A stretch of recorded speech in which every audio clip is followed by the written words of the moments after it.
ya hali ya moto katika tukio hili, kwa kiasi kikubwa moto huu umedhibitiwa, ingawa jitihada kubwa zinaendelea kufanywa na wenzetu wa zimamoto na uokozi, lakini wakisaidiana na vyombo vingine vya usalama, wote wako hapa.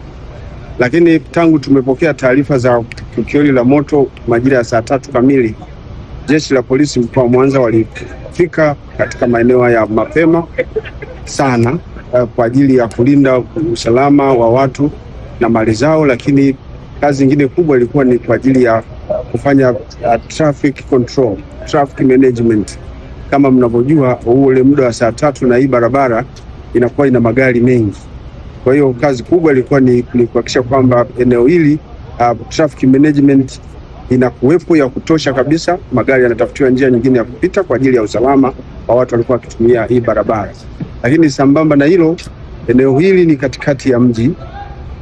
Pia kazi kubwa ya jeshi la polisi ilikuwa ni kuhakikisha kwamba hakuna mtu anayetaka kutumia nafasi ya kuwepo kwa matukio haya ya moto kwa ajili ya kujinufaisha. Kwa hiyo mali za watu zimelindwa kwenye eneo hili, lakini kwenye maeneo mengine. Lakini achilia mbali hilo, mpaka sasa hivi ulinzi umeendelea kuimarishwa. Mpaka sasa taarifa ambazo tunaendelea kuzipata kwenye eneo hili ni zaidi ya uharibifu wa mali ambayo imeharibika. Mpaka sasa hakuna taarifa za mtu kupoteza maisha, ni jambo la kushukuru. Lakini wananchi wamekaa pembeni, wametii maelekezo mbalimbali ambayo wamepewa na jeshi la polisi pamoja na vyombo vingine vya ulinzi na usalama.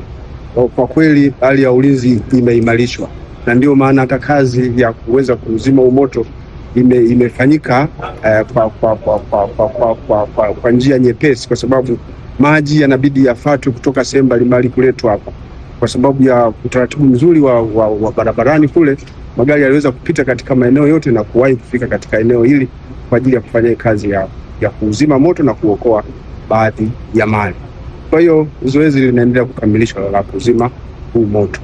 Niseme tu kwa ufupi, mpaka sasa hakuna mtu ambaye amepoteza maisha, na usalama wa watu na mali zao umedhibitiwa kwa kiasi kikubwa, na doria itaendelea kushikwa katika eneo hili kuhakikisha kwamba mpaka mtu wa mwisho anaondoka hapa ikiwa na usalama wa kutosha na mali za watu zibaki katika ulinzi kama ilivyokuwa kabla ya tukio la moto. Tupo mwaka wa mbele, imewashika.